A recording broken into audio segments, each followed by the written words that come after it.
Bonjour à tous, merci d'être avec nous, 18h30. Nous sommes en direct sur le plateau de TV Fil du lundi au jeudi. Vous en avez maintenant l'habitude. Alors on voit tout de suite ensemble, si vous le voulez bien, le sommaire de cette émission. Nourel Yakin, dans un instant, sera avec nous. Il est chargé du secteur jeunesse à Déclic Théâtre. Il sera accompagné de Sarah Boujdi et Guillaume Bourg. Ils sont membres de l'équipe des juniors de Déclic Théâtre. Ils viennent juste avant de partir pour Boston, où ils vont affronter dans le cadre de matchs d'impro des jeunes américains. Silvio Passito, le directeur du théâtre de Saint-Cyr, sera également présent. Il est metteur en scène de Bouvard et Pécuchet, une pièce qui se jouera au théâtre Gérard Philippe ce jeudi et vendredi soir. La revue de presse présentée par Catherine Giulato fera le tour de l'actualité yvelinoise sur la presse et sur le net. La question du jour, quelle influence a la météo sur votre journée? Nous écouterons vos réponses. À 19h, le journal complet présenté par Catherine Giulato. Red, le magicien, ouvrira la seconde partie du magazine. Il nous fera un tour de magie accompagné d'une corde. Et puis nous recevrons Noël Stella, professeur et fondateur du club d'aïkido de Guyancourt. Voilà pour le programme. Et tout de suite, les titres du journal développés à 19h par Catherine Giulato. Bonsoir. Bonsoir Marc, bonsoir à tous. Alors parmi les sujets que nous développerons dans notre édition de 19h, la colère des salariés de métro. Voilà, toujours en direct sur TV Fil 78. Après le journal, c'est l'heure maintenant du divertissement avec Red le magicien. Puis juste à côté, Noël Stella qui nous a rejoint. Bonjour. Bonjour. Donc vous êtes professeur et fondateur du club d'aïkido qui s'appelle Kanagara à Guyancourt. Absolument. Voilà, on en parlera dans un instant. Mais je crois qu'il y a Red qui... On y va. Bonjour Noël. Bonjour Marc, bonjour à vous. Alors aujourd'hui, un petit tour de corde, ça vous dit? Oui, absolument. Ah, j'ai oublié de me présenter, donc on m'appelle Red, parce que Red ça veut dire rouge en magicien. Ah bon? Oui, ça veut dire rouge en magicien. Alors un petit tour de corde, alors c'est la première fois que je le fais à la télé, j'espère que ça va fonctionner. Petit peu le track, pas vous? Non. Sûr? Oui. D'accord, on va essayer. Alors vous êtes prêts, vous allez applaudir de toute façon. De toute façon. De toute façon, ça va vous plaire, Marc aussi, vous allez applaudir. Oui. Alors doucement qu'on ait le temps de bien voir à l'écran. D'accord, je vais essayer de le faire doucement. Est-ce que vous êtes prêts à la 1, à la 2? Attention, je sais pas si j'ai réussi. Tadam! Oui, bravo. Bravo. Merci, à la semaine prochaine, à dans 2 semaines, au revoir. On refait? À bientôt. Pardon? On refait pas? On refait pas? Non, Non, on refait pas. c'était pas magique? C'était magique, si, c'était magique. Non, c'était pas magique, je me moque vraiment de vous, Noël. Alors ce qui serait magique, c'est que j'utilise ma paire de... Je sais pas, vous êtes instituteur? Je sais pas, ciseaux? Ciseaux, allez. Non, Noël, de doigts. Ah. De doigts. De doigts pour couper la corde, parce que utiliser une paire de ciseaux pour couper une corde, c'est pas magique. D'accord? Alors que quand on utilise une paire de doigts pour couper une corde, c'est tout de suite un peu plus magique. Je sais pas ce que vous en pensez. Ouais. Surtout quand on s'aperçoit qu'on a 2 morceaux de corde de taille identique. n'est-ce pas? Non, je pense pas, non. De taille identique? Enfin, non. Ils sont pas pareils, là. Non, je Pas pense taille pas, identique. non. Bon, Noël, je vous aime bien, mais il va pas falloir me vexer Mais non Red, plus. Vous êtes d'où? De quelle ville? Vous êtes dans la même ville, mais c'est pas la même taille, là. C'est pas la même taille. Bon, ce qu'on va faire, c'est que, est-ce que vous savez ce que c'est le souffle magique? Noël, est-ce que vous savez ce que c'est le souffle magique? Vous parlez français? Oui, absolument. Ouais. Oui. Est-ce que vous allez pouvoir me faire un souffle magique Je sais. sur cette corde? Je Oui. sais. Vos élèves regardent? Ouais, oui. Il ne faut pas que je vous ridiculise alors. On compte jusqu'à 3. D'accord, 1, 2, 3, allez-y. Non, magique, Noël. Je le refais. Encore. Hop là, et là on a bien 2 morceaux de corde de taille identique. Enfin, je sais pas, je suis pas prof de maths. Ça m'a l'air bon. Ça a l'air bon? Ouais. Ça a l'air bon. Alors je vous aime bien Noël, bien sûr. Mais moi j'aime beaucoup Marc. Marc, est-ce que vous pouvez souffler d'ici? Sur le nœud qui est ici. En fait là on a une seule corde. Je sais pas ce que vous en pensez. Ouais. Non, Ah non, c'est ah, vous applaudissez? fini, Ah non, mais non, parce que généralement ça c'est fini. énerve. C'est pas fini. C'est pas fini encore, mais vous allez voir, ça va bientôt être fini. Non, mais on est bons Parce que camarades quand même. Généralement ça énerve plutôt. Ouais. Alors je me suis posé la question, qu'est-ce qui énerve? Est-ce que c'est la corde ou est-ce que c'est les bouts de la corde? Alors dans ces cas-là, ce qu'on peut faire, c'est enlever les bouts de la corde. On a un petit peu l'impression de tourner en rond, non? Bon, on va les remettre, ça va éviter de vous énerver trop longtemps. Non? J'ai rien vu. Non, mais moi non plus, j'ai rien vu.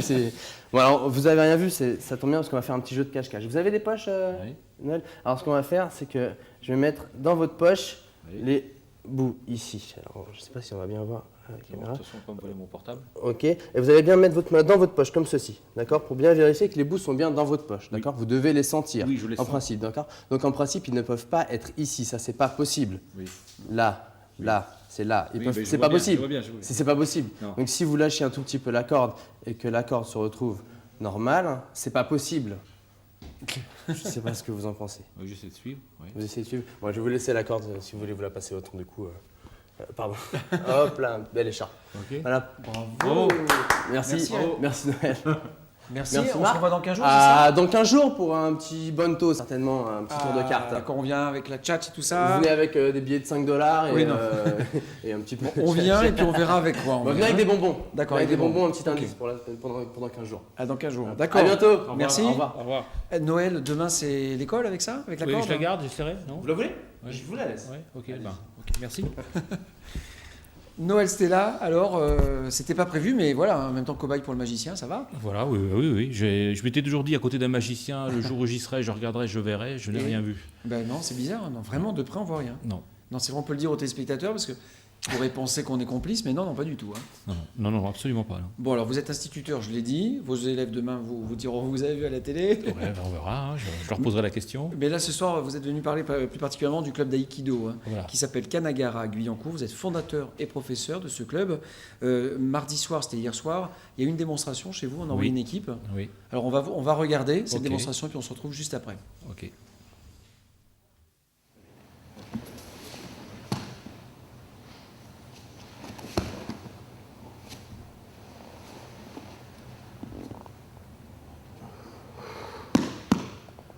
Quand on parle d'aïkido, on ne parle pas de combat, on ne parle pas d'agression, on ne parle pas forcément de relation d'opposition. Et dans les techniques elles le montrent bien, on est toujours en harmonie avec le partenaire. Dans l'aïkido, il y a 3 idéogrammes. Ai, ce qui veut dire harmonie, Ki, énergie, et Do, la voix. Donc jamais dans l'opposition, toujours faire avec. Donc une agression, pour considérer que c'est un problème, on va se dire qu'est-ce qu'on fait avec ce problème plutôt que de le rejeter ou bien essayer de s'opposer en fait. L'aïkido, ça ne nécessite pas d'aptitude physique particulière.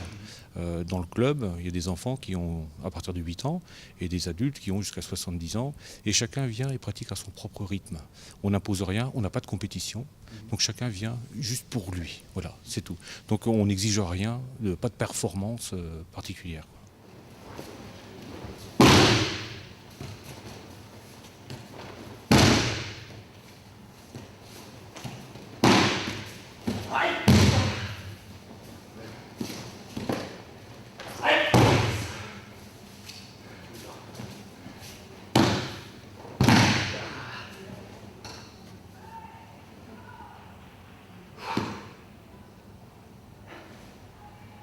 C'est complet l'aïkido parce qu'il n'y a pas que la technique, il y a aussi tout un travail de respiration, tout un travail de méditation et tout un travail aussi de l'approche de l'autre. Donc on fait beaucoup d'exercices qui sont liés à la respiration, à la concentration.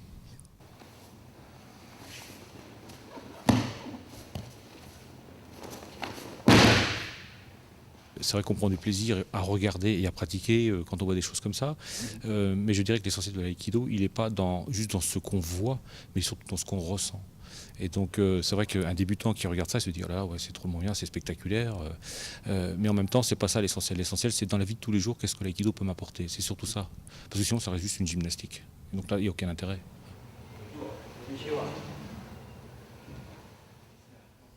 Alors on a bien compris, hein, ça n'est pas qu'une gymnastique, ça n'est pas une gymnastique, il y a des rites, il y a un code. Oui. Il y a aussi le fait que cette technique s'appuie sur la souplesse et l'utilisation de l'énergie de l'agresseur plutôt que sur la force physique finalement. Voilà, oui, c'est ce que je dis toujours. L'aïkido, tout le monde peut y accéder, qu'on soit un enfant, qu'on soit une personne âgée, qu'on soit une femme, peu importe la corpulence et la masse musculaire, puisqu'il n'y a pas d'opposition. Et on essaie toujours c'est ce que je disais dans le reportage, il y a l'idéogramme Ai qui signifie avec, ensemble, union, et on est toujours avec l'autre et jamais donc dans l'opposition, c'est-à-dire ni tirer ni pousser, ce qui fait que le rapport de force n'existe pas. Ouais. Et à partir de là, on a toutes les possibilités. Alors justement, comment s'établit la confiance que vous devez établir entre l'élève et le professeur ? La confiance, c'est-à-dire Ça, vous devez avoir confiance dans l'autre aussi, dans la gestuelle, dans l'acceptation du rite aussi. Alors les cours, alors souvent ça surprend un petit peu les débutants qui me demandent toujours les cours, est-ce qu'il y a des cours débutants, est-ce qu'il y a des Oui. cours pour les confirmer, etc. Et donc C'est la méthode classique, on dit voilà, je Voilà. suis bon, je suis pas bon. Voilà, et moi je leur dis, ben non, justement, il n'y a pas de cours débutants, il n'y a pas de cours confirmés, on est tous ensemble. Et l'avantage d'être ensemble pour celui qui est confirmé, c'est qu'il est obligé de maîtriser, il est obligé de respecter l'autre, il doit faire attention à ne pas lui faire mal, il doit être capable d'expliquer ce qu'il est en train de faire. Et pour le débutant, c'est aussi très formateur puisqu'il va progresser plus vite parce qu'on lui explique, on prend le temps, il travaille avec quelqu'un de confirmé, donc il est sûr qu'il ne va pas se faire mal. Voilà. Alors qu'est-ce qui différencie le plus l'aïkido des autres arts martiaux ? Alors, je dirais 2 choses essentielles. La première, c'est qu'il n'y a pas de compétition en Aïkido. Donc on n'a pas de champion du monde, on n'a pas de champion de France. Et la plus grande victoire qu'on peut remporter, je pense que c'est celle sur soi-même. Donc là, de ce côté-là, on se démarque. Et puis l'autre chose, c'est que l'aïkido est un art martial de construction et pas de destruction. Et donc ce qu'on vient de voir là tout à l'heure en image, évidemment, bon, ce sont des gens confirmés avec qui on peut Oui, faire... c'était pour une démonstration. Voilà, concrètement, c'est une on voit qu'il y a de démonstration. l'expérience derrière. Oui. Mais il n'y a jamais de coup, il n'y a jamais de frappe, coup de poing, coup de pied. Et donc, vu de l'extérieur, oui, effectivement, ça peut sembler paradoxal de dire pourquoi cette personne chute alors que je ne vois pas de signe extérieur de violence ou d'agression. Voilà. Et donc, on est toujours dans la construction. Vous ne vous en servez pas dans la vie, enfin vous personnellement, ou ceux qui pratiquent l'aïkido, comme une défense en fait. C'est pas l'objectif, c'est pas le but de se défendre dans la rue concrètement. Alors quand je vais faire des démonstrations dans les écoles, c'est la question que je pose aux enfants tout le temps. Je leur dis, alors voilà, à votre avis, ça sert à quoi de faire de l'aïkido, les arts martiaux en général et l'aïkido en particulier? C'est à se défendre, non? C'est apprendre à se défendre. Eh oui. Voilà. Et je leur dis, écoutez, alors dans ce cas-là, j'ai pas de chance parce que ça fait plus de 25 ans que je pratique et je ne me suis jamais fait agresser. Donc ça voudrait dire que j'ai fait tout ça pour rien. Voilà. Et donc aujourd'hui, l'agression, elle est rarement physique. Elle est plus dans le regard, elle est plus dans les mots, elle est plus dans la posture. Et donc c'est ce type d'agression-là qu'on doit affronter et gérer tous les jours. Et en ça, l'aïkido doit nous y aider. C'est ce que je disais tout à l'heure, sinon ça reste juste une gestuelle qui n'a aucun intérêt. Ouais. Alors d'où vous est venue à vous l'idée, l'envie de pratiquer l'aïkido? Il y a plus de 25 ans, vous le disiez? Il faudra faire une psychanalyse, ça remonte à quand j'étais tout petit. Un petit peu comme tout le monde, en disant, voilà, quand je serai grand, je ferai des arts martiaux. J'irai casser la figure à tous ceux qui n'ont pas été gentils avec moi quand j'étais petit. Mais il y avait un modèle, il y avait des modèles, il y avait Kung Fu. À l'époque, c'était Bruce Lee. Bruce Lee, oui, c'est voilà, ça. qui faisait du karaté ou du Kung Fu, mais qui n'était pas de l'aïkido. Et puis, donc, j'ai commencé l'aïkido et je me suis rendu compte au bout d'un certain nombre d'années, parce que c'est pas tout de suite qu'on a des sensations, qu'il y avait une autre dimension derrière ça, qui était une dimension fantastique, qui a changé ma vie, qui a changé ma relation avec les autres. Et ce côté que j'avais voulu au départ de côté self-défense, il a complètement été occulté pour donner une autre dimension à cet art. C'est-à-dire qu'il y a la dimension du mental aussi, qui est très forte. Oui, parce que à chaque fois qu'on fait une technique, on structure le mental. Quand je dis tout à l'heure, dans la technique, il n'y a jamais d'opposition. Ça veut dire que mon mental doit accepter que je ne suis pas en opposition. Dans la technique, il y a un combat intérieur toujours, entre votre réflexion et votre... Toujours, parce que quand un débutant commence l'aïkido, dès qu'il y a une saisie, par exemple, le réflexe, c'est de dire je tire ou je pousse. Nous, on dit on ne tire pas, on ne pousse pas. On se pose la question qu'est-ce que je vais bien pouvoir faire avec ça? C'est-à-dire que je transpose dans la vie de tous les jours, j'ai un problème, c'est où je le refuse, où je le combats, ou alors je le regarde et je me dis qu'est-ce que je vais pouvoir faire avec ça et comment je vais pouvoir le tourner à mon avantage. Alors vous recommandez, vous, l'aïkido plus jeune? À partir de quel âge vous pensez alors, que c'est possible? à partir de 8 ans. En tout cas, moi, je les prends à partir de 8 ans. En dessous de 8 ans, c'est pas la peine. Alors, la compréhension ne va pas être la même. Voilà, c'est ça. Voilà. C'est-à-dire que quand j'enseigne l'aïkido, j'ai un message à faire passer. Et si un enfant est trop jeune et qu'il ne comprend pas mon message, il va s'ennuyer et du coup, il va arrêter parce que ça ne va pas l'intéresser. Donc, je préfère attendre un peu. 8 ans, c'est largement pour commencer une activité sportive. On peut même commencer à 10 ans ou à 12 ans. Et comme ça, je suis sûr que le discours va les accrocher. Voilà, c'est surtout ça qui m'intéresse. Alors un mot sur le club d'aïkido Kanagara à Guyancourt. Combien d'adhérents? Quels sont les publics qui viennent vous voir? Et est-ce que c'est cher de pratiquer l'aïkido? Alors, je ne sais pas si on l'a dit, le club a été fondé donc, il y a 18 ans sur la ville de Guyancourt. On a à peu près une centaine de licenciés. On est même monté une année jusqu'à 150 licenciés. Donc il y a des enfants, il y a des cours pour les enfants, donc à partir de 8 ans. Et puis, comme je disais dans le reportage, des adultes. Des retraités, des femmes, des jeunes filles, voilà, tout le monde, c'est ouvert absolument tout le monde. Alors de mémoire, je crois que c'est 140 € par an pour les enfants et 180, je crois, pour les adultes. Et après, il faut acheter la tenue. Et après, il y a un kimono. Et puis, ce qu'on n'a pas montré dans le reportage, c'est qu'on travaille aussi le sabre, le bâton. Travailler avec des armes aussi. Voilà. Donc là, mais c'est quand on est évolué quand même, j'imagine. Pas forcément parce que je m'en sers comme... Pour moi, c'est un bon outil pédagogique. Quand on travaille avec un sabre ou avec un bâton, c'est le prolongement du corps, mais en même temps, on a un outil qui peut faire mal. Donc il faut être plus précis, plus attentionné. Les distances de travail sont différentes et donc il faut s'en servir comme un outil pédagogique. Alors justement, la pédagogie, ça fait partie de votre vie. Vous êtes enseignant, je le disais. Est-ce que l'aïkido, dans votre vie de tous les jours, vous sert? Parce qu'on comprend qu'il y a une gestion, une maîtrise du mental qui peut peut-être, face à 28 minots en face, aider de temps en temps, quotidiennement, non?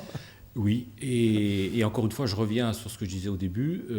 C'est pas, je ne prends pas les enfants, je ne les projette pas dans la classe, ça fait désordre. Mais tout est dans le regard, tout est dans la posture, tout est dans le centrage, tout est dans la distance. Ils sentent qu'il y a tout est dans quelque le discours. chose. Voilà, et ça doit se sentir. Hein. Je dis toujours, quelqu'un qui pratique un art martial, on doit le sentir tout de suite dans un groupe de personnes. Il y a quelque chose qui doit être différent.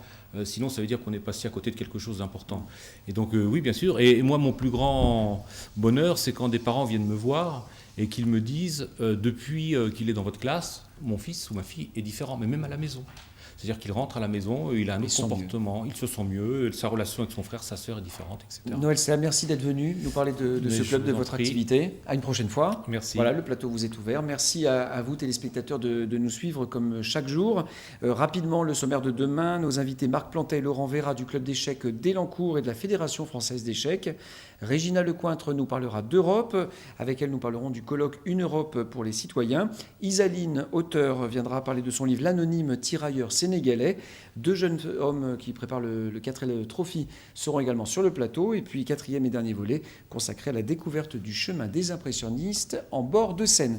Voilà le programme, c'est demain, 18h30, dans le direct. Bonne soirée à tous, à demain, au revoir.